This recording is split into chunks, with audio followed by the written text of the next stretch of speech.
When my friend Daniel and I are going out for our research, we often have fascinating discussions and sharings.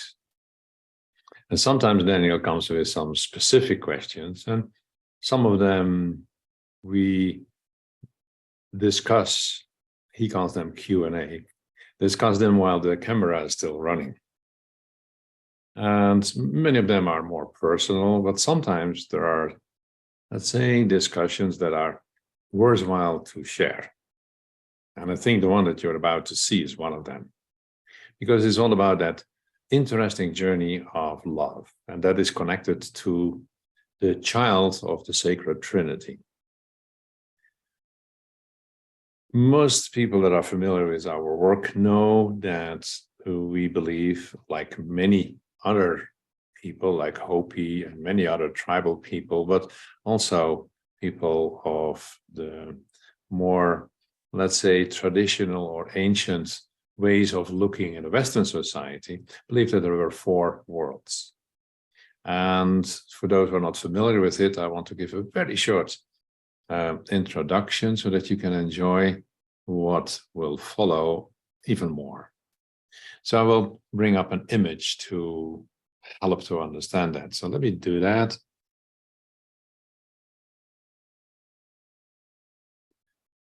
And this image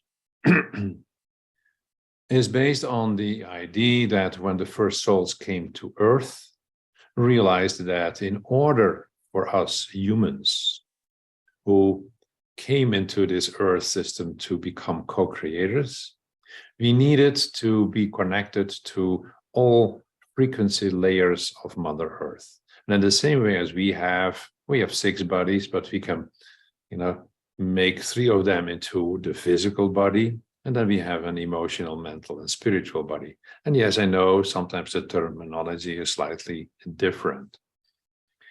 So the souls that came to the Earth knew that it would be a journey to go down in frequency, because we came as high frequency beings, and we needed to connect also with the lowest vibration, what we call the physical reality. And that whole process created 4 different worlds. And the first world was mostly a spiritual world. The second one was dominated by water, which means it was a creative world. We know that as Lemuria, or Mu, or the motherland. And then there was the third world, and the third world was mind over matter, dominant by the elemental power of air. And we know that as Atlantis. And then we live in this world, the 4th world, dominated by Earth. And that means we are very physical oriented. And I think we all know that we are only safe when we have. It was meant that we were looking at all those worlds from the perspective of the Sacred Trinity, masculine, feminine, child. And the feminine, you can say, is the wisdom that needs to be used, set into motion, which is the masculine, the action. But all of that needs to be based on love. And there is where you could say the challenges came in. And those challenges is what we talk about in this Q&A to speak with Daniel. So I hope this little introduction for those who are not familiar with the 4 worlds will help you to understand the questions that Daniel has and my responses to it. I hope it will stimulate those who are willing to listen through the whole. It will stimulate to realize that we lost this path of love and we need to get it back. It's the only way to ultimately change enough in this world that we can go into a new world, and love needs to be the key element of that. Enjoy, feel for yourself what it's doing with you, because everything that you're listening to has a meaning, or otherwise you would not take the time to listen. Okay. Sort of a diagram make sure we're on the same page. So, Okay. the founders came to the Earth Yes. because the Earth called it, requested, and then they created these 4 world frequency ranges. And then in the first world, they created the 3 streams of the feminine, child, and masculine. Is that correct?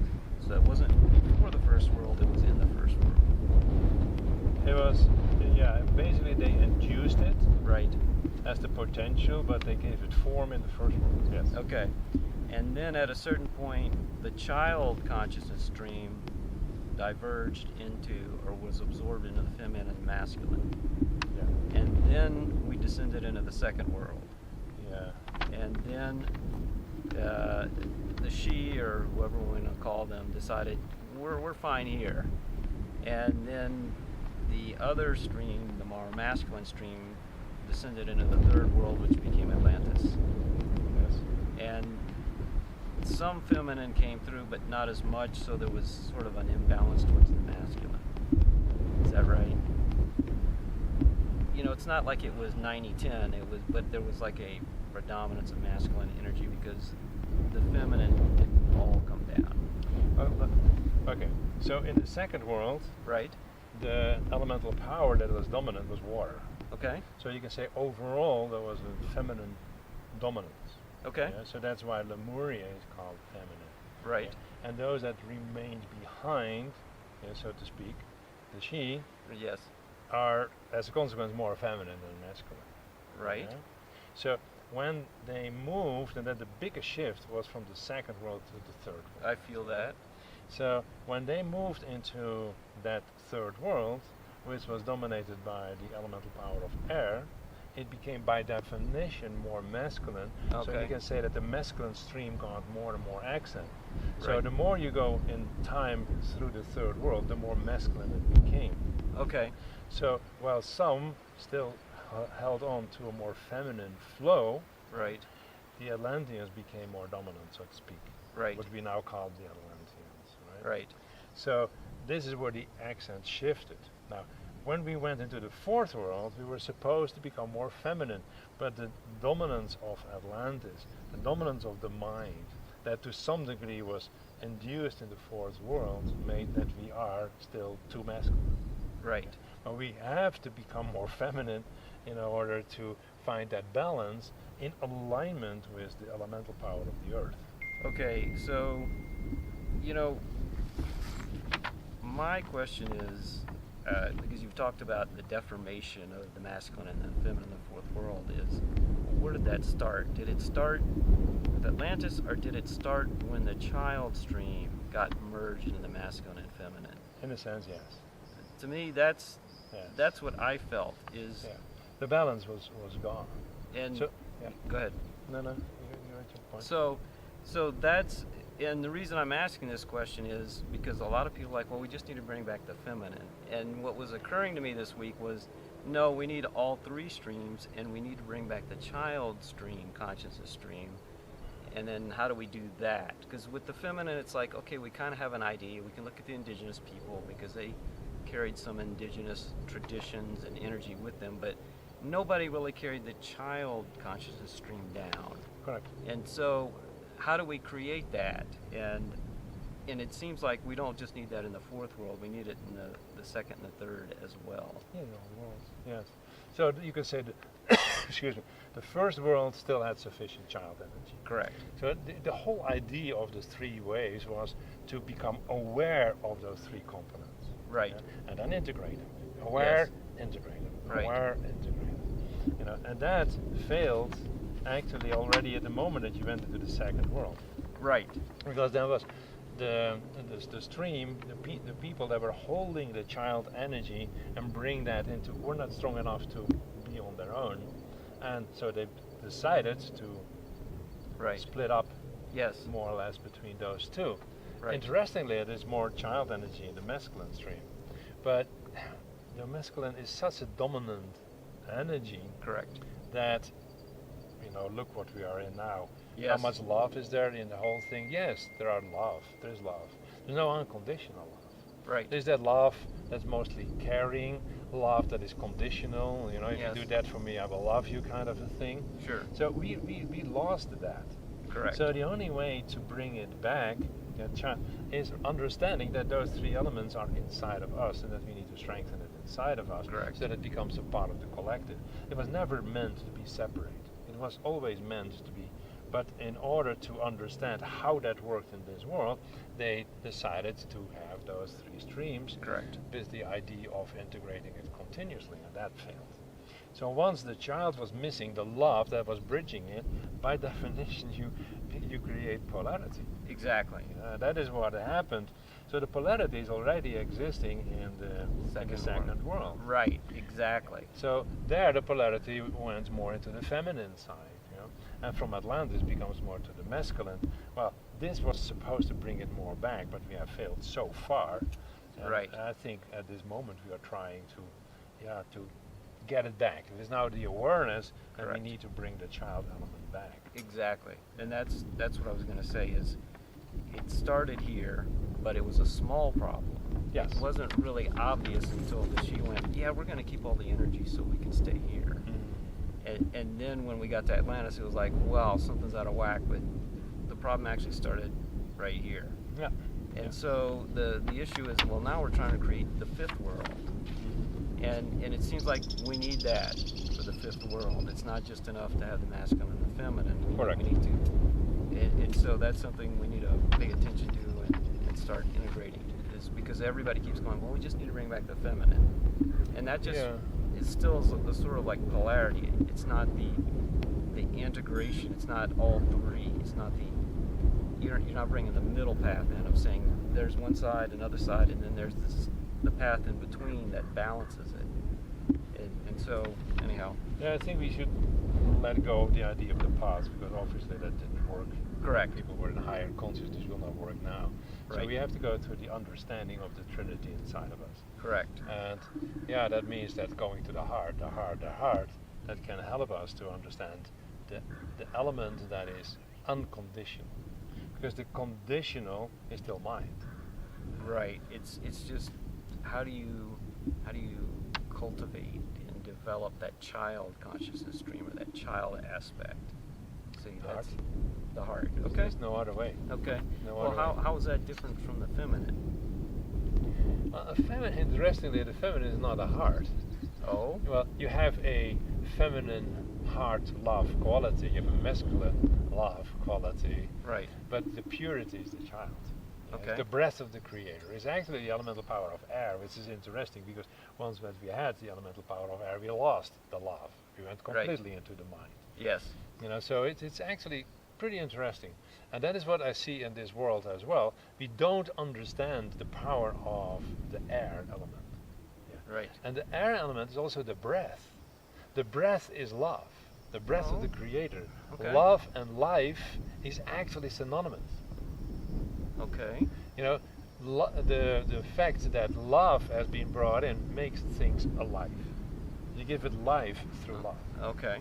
And actually we know that from horrible experiments, that and they have done these horrible experiments with little monkeys, if you give them no love, they can't function. So you see that life and love are literally linked together. Yes. Give a child no love, well, look how deformed that functionality of that child becomes. Right. And we are not getting that. We are not getting that the key is love.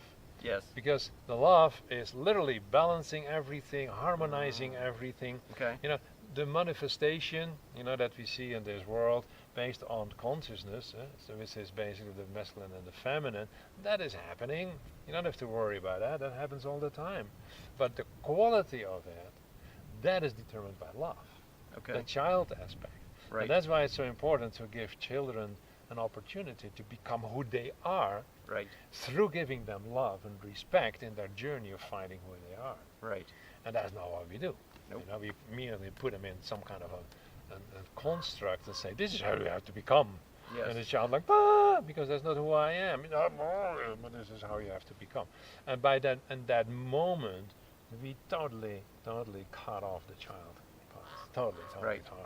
Yes. So the masculine and the feminine, as deformed as it is, we have a certain level of awareness, but the only way to get it out is through the third one, which is the child. That gives the purity back Right. to the two streams, and then polarity disappears.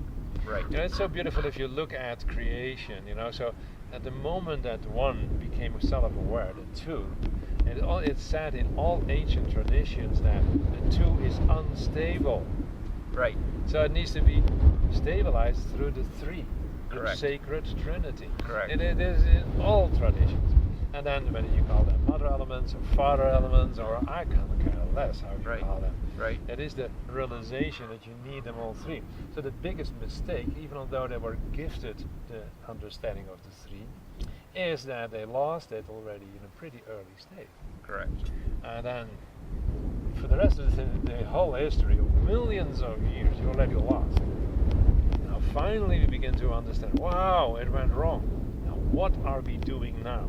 And we may be at the bottom of the barrel, down here, low, low, low. But we have the experience of all of that is in the whole collective. It's in all the grids. It is all almost tangible there. Right. We have to open ourselves for it. Correct. You know, and that is what I think is the essential of anything you do. You know, it doesn't matter whether you work with a stone. If you have this little stone, you know, you can look at it and analyze it, masculine, you describes it, and you can say, ah, and you feel it. It's the extreme feminine one. Right.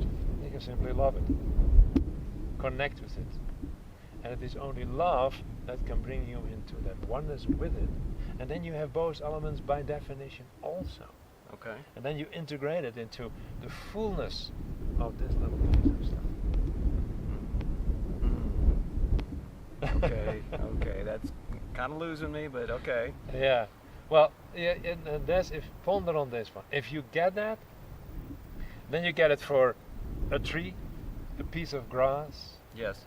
a ladybug, the millions up on the top of the mountain there. Yep. You get it for everything. Your crystal skull, you know, this little crystal skull. Yep. It's the same thing. This is just this crystal skull, made of a material, the shape of a skull in this material. Means nothing. We give the meaning to it. Correct. That's what consciousness is doing. Consciousness is always doing that. That's the role of consciousness. Oh. It determines basically everything. There's inherent consciousness in this, and there's inherent consciousness in that. But what is happening with it is again the reduction through consciousness. So the moment that you, as consciousness, is bringing your awareness to it, at that moment you set something into motion. Now, where is that coming from? From your masculine, from your feminine, or do you say, let me first go to love?